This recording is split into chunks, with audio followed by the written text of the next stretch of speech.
श्री शिवाय नमस्तुभ्यम। सावन मास महात्म्य में अब सुनिए आगे की कथा। इससे पहले के अध्याय में महादेव जी ने देवी पार्वती को जालेश्वर शिवलिंग के बारे में बताया था। जालेश्वर लिंग का यह नाम कैसे पड़ा, अगर आप ये जानना चाहते हो तो इससे पहले का अध्याय जरूर देखिएगा। आगे बताते हुए महादेव जी कहते हैं, हे देवी, आशापुर विघ्न स्थान से आगे दक्षिण और नैऋत्य कोण में थोड़ी ही दूरी पर एक पाप हारक चंद्रेश लिंग है। वहीं अमृत कुंड और कुल कुंड भी है। जो उन कुंडों में स्नान करके चंद्रेश्वर की पूजा करेगा वह सैकड़ों वर्षों की तपस्या का फल पाएगा। वहीं चंद्र तड़ाग है जिसका विस्तार 16 धनुष का है। वहां से परम उत्तम कपिलेश्वर लिंग का दर्शन करने के लिए जाएं। वह स्थान शशि भूषण से पूर्व, कोटि तीर्थ से पश्चिम, जरत गौ से दक्षिण और समुद्र से उत्तर की ओर है। पूर्व समय में महर्षि कपिल ने वहां महादेव की स्थापना करके 10,000 वर्षों से भी अधिक बड़ी भारी तपस्या की थी। उनके द्वारा वहां कपिल धारा नाम की दिव्य महानदी लाई गई है। समुद्र में आज भी उसका दर्शन होता है। जो कपिला नदी में नहाकर कपिला गाय का दान करता है वह कोटि गोदान के फल का भागी होता है। यह सभी पापों का एकमात्र प्रायश्चित बताया गया है। भादो मास के कृष्ण पक्ष में षष्ठी तिथि को अगर मंगलवार, रोहिणी नक्षत्र और व्यतिपाद योग हो तो वह कपिला षष्ठी कही जाती है। उस दिन कपिल क्षेत्र में अर्क स्थल में और कपिला संगम में मिट्टी और तिलों के द्वारा स्नान करके संध्या बंदन और जप करने के बाद मनुष्य रक्त, चंदन मिश्रित जल और कनेर के फूल से भगवान सूर्य को अर्घ दे और इस प्रकार कहे, हे त्रिलोकीनाथ, भगवान सूर्य को नमस्कार है। तीनों लोकों को प्रकाशित करने वाले तेजो रस में आपको नमस्कार है। बारंबार नमस्कार है, कृपया यह अर्घ ग्रहण कीजिए। इसके बाद सूर्य देव की परिक्रमा करके कपिलेश्वर जी की पूजा करें। आगे बताते हुए महादेव जी कहते हैं, पार्वती, स्वर्ग की इच्छा रखने वाले ब्राह्मण, क्षत्रिय, वैश्य और शूद्र इनके देव दुर्लभ जल का सेवन करते हैं। उन गंगा जी के मुनिजन सेवित परम मनोहर, परम पवित्र तट पर गज नाम के एक बलवान राजा राज्यपाट छोड़कर स्नान करने के लिए आए। उनकी सती साध्वी पतिव्रता पत्नी भी वहां आई। दोनों दंपत्ति वहीं गंगा जी के किनारे रहने लगे। इस प्रकार रहते हुए उनके 10,000 वर्ष बीत गए। फिर महायशस्वी भद्र मुनि जप होम परायण ब्राह्मणों के साथ वहां आए। उन्होंने गंगा जी में स्नान करके अपने शरीर का मल नष्ट किया। फिर समस्त भूत प्राणियों की तृप्ति के लिए जल देकर भगवान नारायण की प्रार्थना की। फिर ज्यों ही वे नदी के तट पर डेरा डालने लगे तभी उनकी दृष्टि राजा गज पर पड़ी। राजा ने भी उन सबको देखा और आगे जाकर हाथ जोड़कर कहा, पूजनीय महर्षियों, आप सब मेरे घर पर पधारिए। मेरी यशस्वी पत्नी संगता के हाथ से पूजा ग्रहण कीजिए। फिर जहाँ आपकी इच्छा हो उस पुण्य पथ पर जाइएगा। राजा के इस प्रकार अनुरोध करने पर वे महर्षि उनके महल में पधारे। उनको विचित्र आसन देकर राजा ने उनके हाथ जोड़े और भद्र मुनि से कहा, मुने, यह पृथ्वी धन धान्य से परिपूर्ण है। नगरी, पुरी, पर्वत, समुद्र, सरिता, सरोवर, ग्राम, गोकुल, श्रेष्ठ मनुष्य रत्न तथा आकर आदि से सुशोभित है।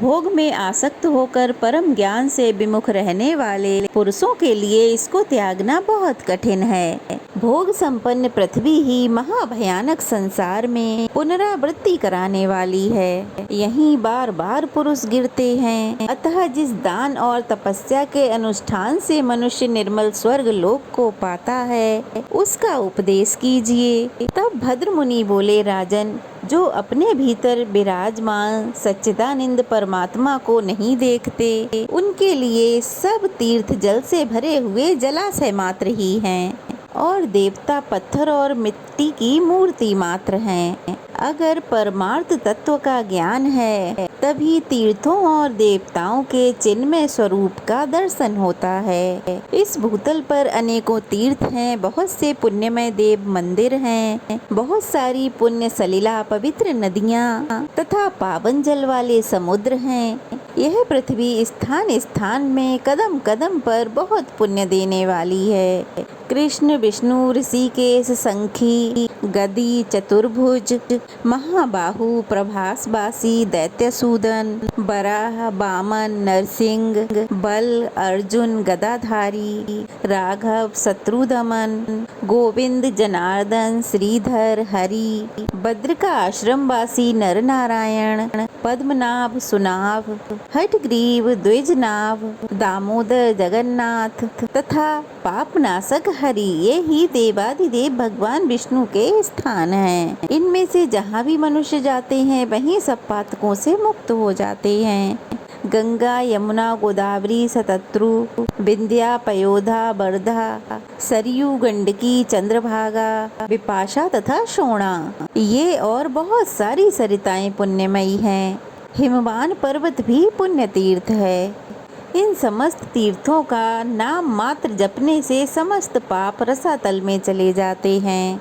अगहन में कान्यकुब्ज तीर्थ में निवास करके स्त्री और पुरुष शोक मुक्त हो जाते हैं और स्वर्ग लोक को चले जाते हैं। अगर पौष मास की पूर्णमासी को आबों में निवास करे तो मनुष्य पितरों के साथ अरबों वर्षों तक स्वर्ग लोक में आनंद भोगता है। अगर गया में माघ मास की पूर्णिमा को मनुष्य पितरों का श्राद्ध करे तो वह भगवान विष्णु के परम धाम में जाता है। जो फाल्गुन की पूर्णिमा को एक रात हिमालय पर निवास करता है वह श्री हरि के उत्तम लोक में जाता है। जो मनीषी पुरुष चैत्र मास की पूर्णिमा को प्रभास क्षेत्र में श्राद्ध करते हैं वे अपने कुल में उत्पन्न पुरुषों के साथ इस मर्त्य लोक में दोबारा जन्म नहीं लेते। जो वैशाख की पूर्णिमा को अवंतीपुरी के जल तीर्थ में जल पीते हैं वे परम गति को प्राप्त होते हैं। जो ज्येष्ठ की पूर्णिमा को त्रिकूप में श्राद्ध करते हैं वे बैकुंठ में जाते हैं। श्रावण की अमावस्या तथा पूर्णिमा को पूर्ण सागर में स्नान, दान, तप और श्राद्ध करने से पुरुष शोक मुक्त हो जाता है। जो भाद्रपद मास में प्रभास में शशि भूषण का पूजन करता है वह देव स्वरूप हो जाता है। जो आश्विन मास में चंद्रभागा के तट पर श्राद्ध और स्नान करता है वह स्वर्ग लोक में निवास पाता है। जो अष्टाक्षर मंत्र अर्थात ओम नमो भगवते वासुदेवाय का जाप करते हुए चार भुजाधारी भगवान नारायण का ध्यान करता है वह बैकुंठ धाम में जाता है। सब महीनों में कार्तिक श्रेष्ठ है और कार्तिक में भी भीष्म पंचक श्रेष्ठ है। उसमें भी दामोदर तीर्थ के जल में द्वादशी का स्नान और भी श्रेष्ठ है। भीष्म पंचक कार्तिक मास के अंतिम 5 दिनों को कहा जाता है। दामोदर तीर्थ में जिनकी जहाँ कहीं भी मृत्यु हो गई है वे श्री हरि के श्री विग्रह में निवास करते हैं और दोबारा इस संसार में जन्म नहीं लेते। सोमनाथ के पास ही उदयांत नामक महान पर्वत है। उसके पश्चिम भाग में रैवत पर्वत है जहाँ कांजन शेखरा नदी बहती है। उस पर्वत में लाल, सफेद, नील और कृष्ण धातुएं हैं। उसमें कुछ पत्थर हाथी के समान आकार वाले हैं तो कुछ सोने के समान हैं। ब्राह्मण, क्षत्रिय, वैश्य, शूद्र तथा शूद्रों के सेवक उस पर्वत का सदा सेवन करते हैं। बहुत से पक्षी वहाँ चहकते रहते हैं। पशु, पक्षी, कीट, पतंग जो भी कालवश वहाँ मृत्यु को प्राप्त होते हैं वे उत्तम विमान पर आरूढ़ होकर भगवान विष्णु के धाम को जाते हैं। उपरयुक्त नदी धरती फोड़कर पाताल से आई है। इंद्र ने भी स्वर्ग से यहाँ आकर उत्तम यज्ञ किया और अतिशय परम पद पाकर व्याधिहीन स्वर्ग लोक की प्राप्ति की। कार्तिक में राजा बलि ने भी वहां आकर बहुत से दान दिए हैं। हरिश्चंद्र, शिवी, नल, नहुष, नाभाग तथा अमरीश आदि ने भी वहां अनेकों सत्कर्म किए हैं। श्रेष्ठ ब्राह्मणों को वहां नाना प्रकार के रथ, छत्र, अन्न, नाना प्रकार के दान करके वे विष्णु लोक में गए, जहाँ से फिर इस मर्त्य लोक में पुनरावृत्ति नहीं होती। जो उस तीर्थ में ब्राह्मणों को भक्ति पूर्वक पत्र, पुष्प, फल और जल दान करता है, वह जल साई भगवान श्री हरि को प्राप्त होता है। जो भूख से पीड़ित मनुष्यों के लिए वहाँ एक मुट्ठी भी अन्न देता है, वह श्रेष्ठ विमान पर चढ़कर चंद्रलोक से भी ऊपर जाता है। दामोदर के आगे 1 मास तक उपवास करने पर मनुष्य बैकुंठ धाम को जाता है, जहाँ से फिर वापस नहीं लौटता। जो दामोदर के आगे 5 पत्थर का मंदिर बनवाता है, वह श्री हरि के धाम को जाता है। जो स्त्री भगवान का सुंदर मंदिर बनवाती है, वह विष्णु धाम को जाती है। जो 1000 पत्थरों का सुंदर मंदिर बनवाता है, वह पर ब्रह्म को प्राप्त होता है। जो दामोदर मंदिर पर सुंदर ध्वजा फहराता है, वह उनके तंतुओं के बराबर उतने वर्षों तक स्वर्ग लोक में निवास करता है। वहाँ से 2 कोस पर वस्त्र पथ नामक उत्तम क्षेत्र है, जिसका दर्शन करने से सब पाप नष्ट हो जाते हैं और पुनरावृत्ति रहित परम धाम की प्राप्ति होती है। स्त्री या पुरुष जो भी संसार बंधन का नाश करने वाले शिव जी का पूजन करते हैं, वे शिवलोक में पूजित होते हैं।